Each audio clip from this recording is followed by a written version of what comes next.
الحمد لله رب العالمين والصلاة والسلام على النبي الأمين أما بعد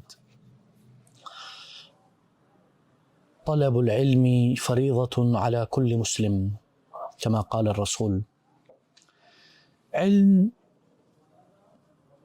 کا حصول ایک بہت بڑی عبادتوں میں سے ہے اور ہر طالب علم کے اوپر لازم ہے کہ وہ اپنی زندگانی کا اکثر حصہ اکثر وقت علم کے حصول میں لگا دے اور اپنی زندگانی کو پڑھنے یا پڑھانے میں لگا دے.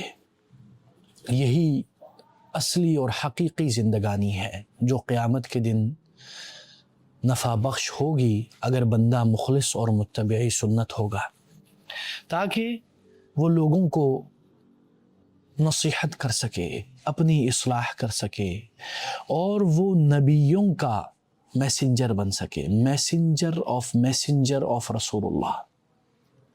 العلماء ورثۃ الانبیاء، تاکہ وہ وارثین علم نبوی بن سکے، اللہ کے نبی کے حقیقی جانشین بن سکے.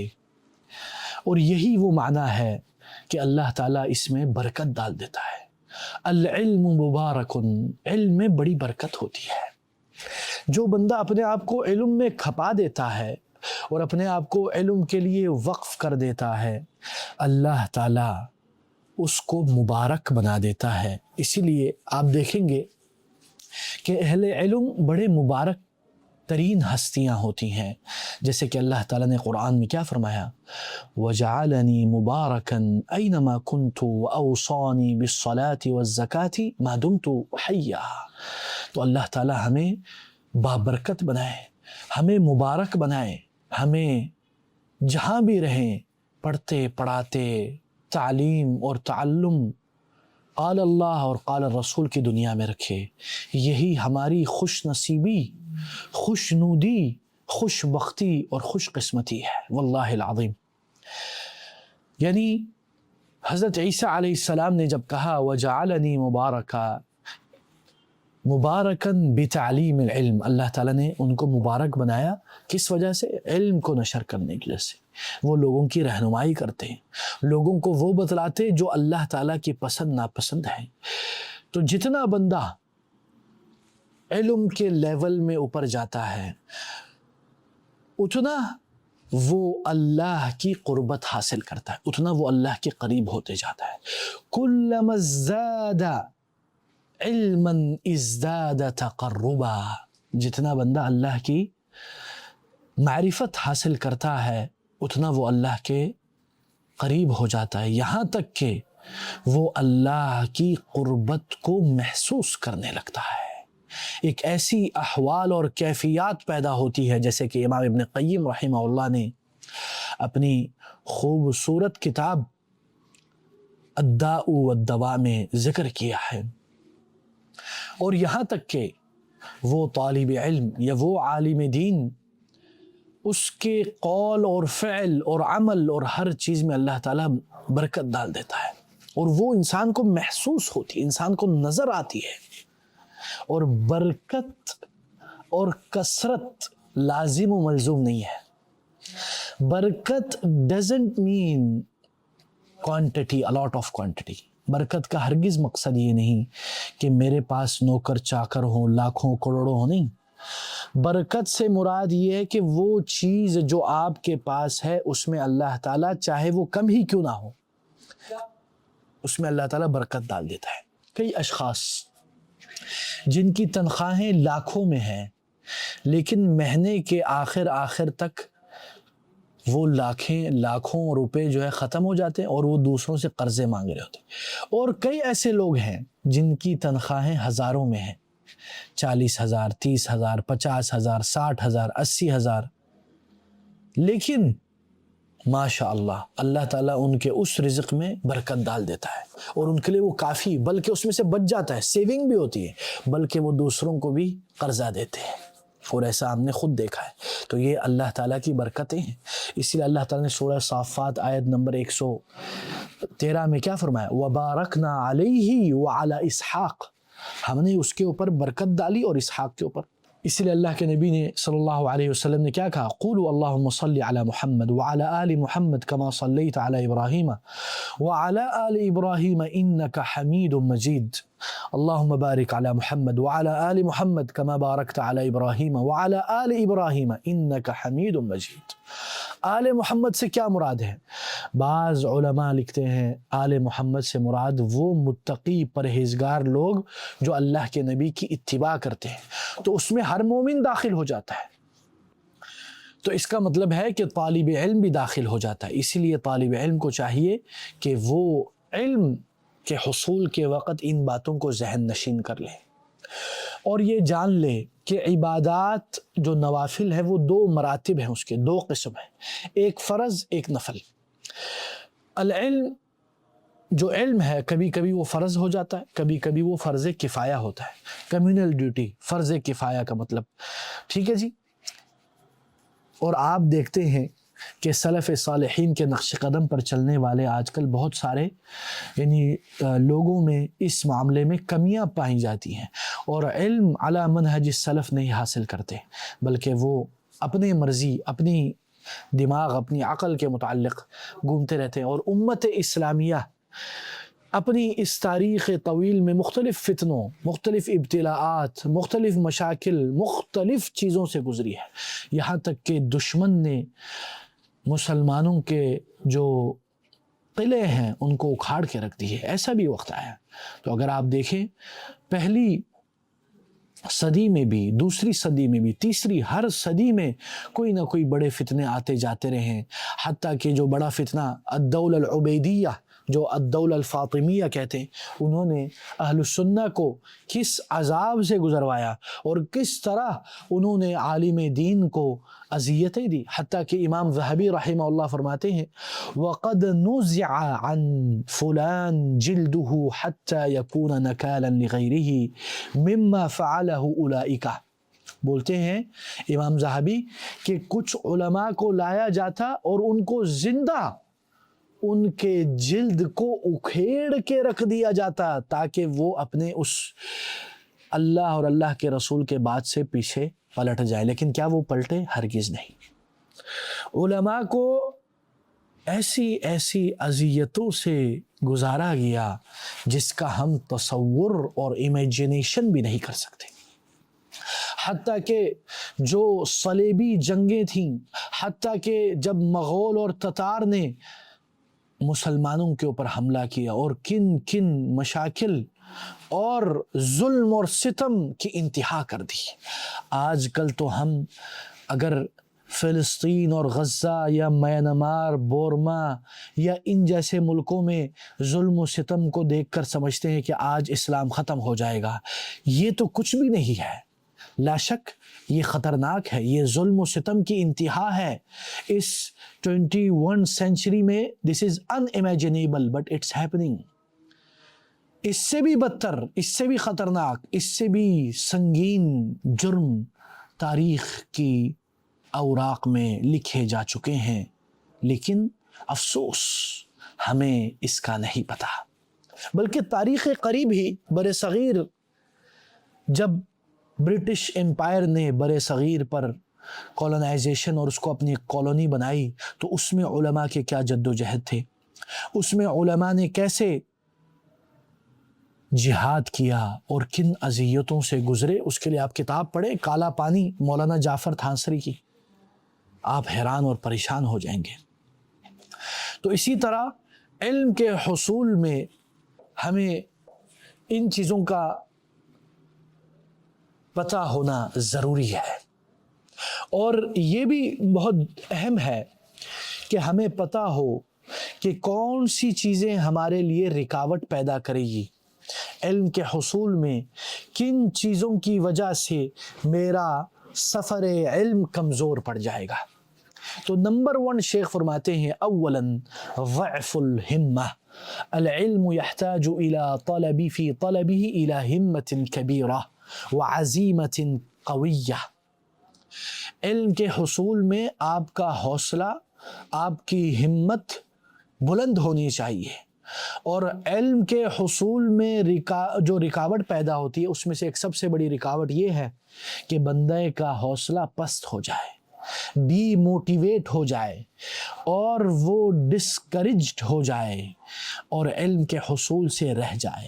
تو اس لیے انسان کو چاہیے کہ وہ اپنے ہمت اور حوصلے کو بلند رکھے اور عزیمت کو آسمان سے چھونے کی کوشش کرے۔ اور اہل علم سب سے زیادہ پاورفل، سب سے زیادہ طاقتور ہوتے ہیں اپنے ہمت اور حوصلے میں۔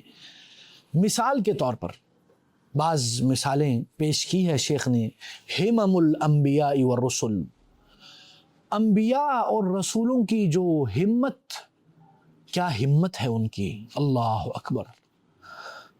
ہمارے لیے وہ روشن ستارے اور مینارے ہیں۔ کیسے انہوں نے اپنی بلند حوصلے اور بے باکی سے حق کو ببنگ دہل دلائل کے بنیاد پر بیان کیا، توحید کو کیسے واضح کیا، انہوں نے اہل باطل کی باطل پر کیسے رد کیا اور کیسے ان کے ساتھ مناظرہ اور مجادلہ کیا۔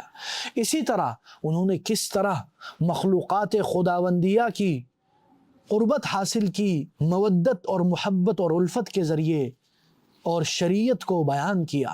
حضرت نوح علیہ السلام نے دعوت کے اوپر کتنا صبر کیا، علم کو نشر کرنے میں کتنا صبر کیا، اور لوگوں کی اذیتوں کو کس تحمل اور برداشت کے ساتھ اس کا سامنا کیا۔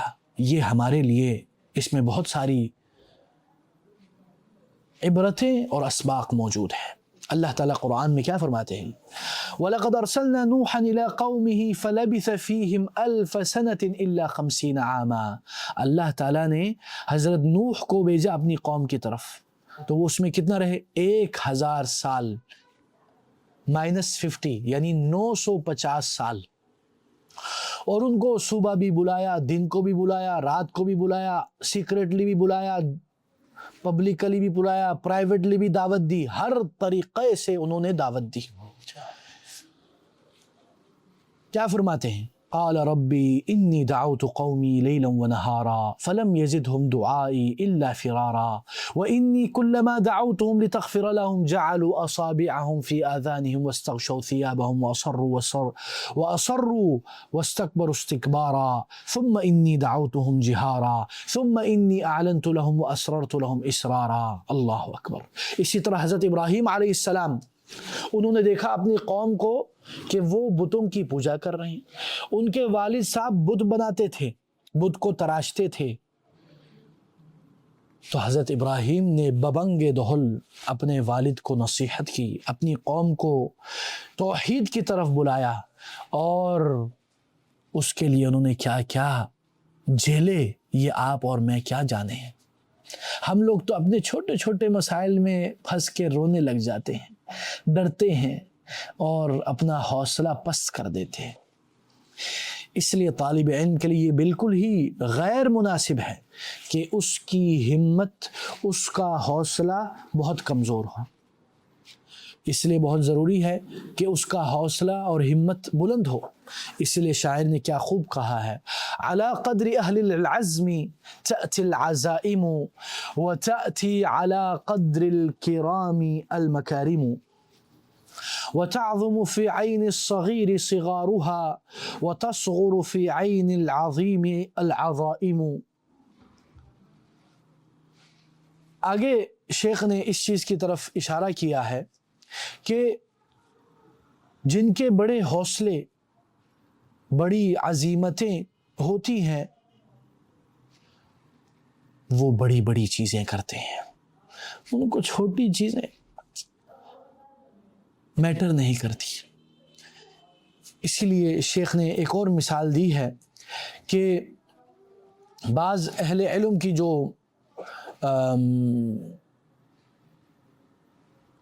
بعض اہل علم کا جو حوصلہ ہے، اور وہ کہے کہ یار یہ جو اتنی بڑی کتاب ہے یہ کیسے پڑھ لیں گے، لیکن وہی استاذ، وہی شیخ اس کتاب کو پڑھ چکا ہوتا ہے، میرے لیے وہ کیوں ناممکن ہوتی ہے؟ کیونکہ ہمیں لگتا ہے یار یہ کیا ہو رہا ہے۔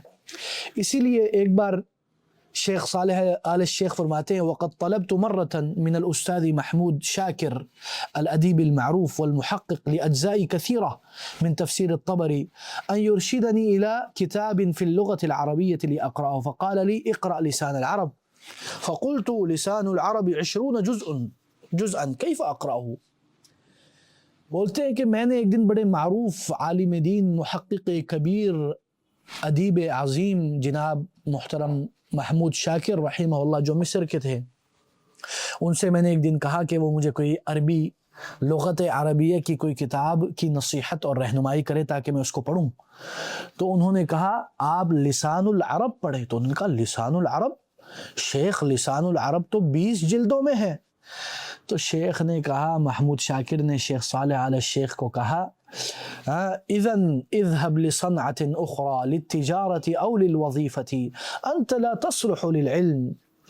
اگر اس طرح ہے تو تم جاؤ کسی اور شعبے میں جاؤ، تجارت کرو یا کسی اور مہارت کو حاصل کرو، ہنر حاصل کرو، کیونکہ تم علم حاصل کرنے کے قابل نہیں ہو۔ You are not capable to seek knowledge. You are not a student of knowledge. You are not seeker of knowledge. ایش 20 مجلد، بولتے ہیں 20 جلد کیا ہوتی ہے؟ What is 20 volume? It's nothing. هذه عبارته، شیخ فرماتے ہیں یہ شیخ نے کہا۔ اور شیخ کہتے ہیں کہ دکتور محمود شاکر کہتے ہیں کہ وَلَقَدْ قَرَأْنَاهُ عَلَى شَيْخِنَا مَرَّتَيْن، ہم نے اپنے شیخ کے اوپر اس کو 2 بار پڑھا ہے۔ وَهَذَا الْحَافِظُ ابن حجر رحمہ اللہ کی بھی ہمت اور حوصلے کو داد دینی چاہیے۔ انہوں نے صحیح البخاری اپنے شیخ اپنے استاد کے اوپر 10 مجالس میں پڑھی، اور صحیح مسلم 5 دنوں میں، اور ابن ماجہ 4 مجالس میں، اور سنن النسائی الکبیر 10 مجالس میں۔ ہر مجلس 4 گھنٹے سے زیادہ ہوتی، اور یہی طریقہ تھا اہل علم کا علم حاصل کرنے میں۔ اور یہ شیخ الاسلام ابن تیمیہ رحمہ اللہ عقیدہ واسطیہ انہوں نے لکھا ظہر اور عصر کے درمیان، اور ہم لوگ اس کو 1 سال میں پڑھتے ہیں۔ آپ ذرا سوچیں نا، تو یہ سارا کس وجہ سے؟ یہ سارا علم کی قوت، ایمان کی اونچائی اور ہمت اور حوصلے کی بلندی، یہ ساری وجوہات ہیں ان اچیومنٹس کی۔ تو اگر انسان کی ہمتیں اور حوصلے اس طرح ہو اور وہ مجاہدہ کرے تو کیا ہوگا؟ تو وہ اپنے منزل مقصود کو پالے گا۔ اس لیے اللہ تعالیٰ نے قرآن میں کیا فرمایا؟ وَالَّذِينَ جَاهَدُوا فِينَا لَنَهْدِيَنَّهُمْ سُبُلَنَا وَإِنَّ اللَّهَ لَمَعَ الْمُحْسِنِينَ، اور جو ہمارے لیے مجاہدہ کرے گا ہم ان کو کیا کریں گے؟ لَنَهْدِيَنَّهُمْ سُبُلَنَا، ہم ان کو کیا کریں گے؟ سیدھے راہ پر لے آئیں گے۔ وَإِنَّ اللَّهَ لَمَعَ الْمُحْسِنِينَ، اور اللہ تعالیٰ بے شک محسنوں کے ساتھ ہے۔ اور اسی لیے ابن الجوزی رحمہ اللہ نے اس میں بھی بڑا کام کیا ہے، اور کام کیا ہے۔ وہ کہتے ہیں یہ مناسب نہیں ہے کہ طالب علم فضولیات میں لگا رہے، تو بہت ضروری ہے کہ انسان علم کے حصول میں ان چیزوں کا خیال رکھے۔ اللہ تعالیٰ ہمیں ان چیزوں کا خیال رکھنے کی توفیق عطا فرمائے، اور اللہ تعالیٰ ہمیں اپنے حوصلے کو بلند رکھنے کی توفیق عطا فرمائے، اور اللہ تعالیٰ ہمیں ہمیشہ ہر وقت ہر لمحے علم کے سمندر میں غوطہ زن رہنے کی توفیق عطا فرمائے۔ اور یہی بے شک بندے کے لیے بڑی خوش نصیبی ہوتی ہے کہ وہ علم پڑھے یا سنے یا سنائے، اور یہی جنت الدنیا ہے۔ اللہ تعالیٰ ہمیں معاف کرے۔ بارک اللہ فیکم، وآخر دعوانا ان الحمد للہ رب العالمین، وصلی اللہ وسلم علی نبینا محمد، والسلام علیکم ورحمۃ اللہ وبرکاتہ۔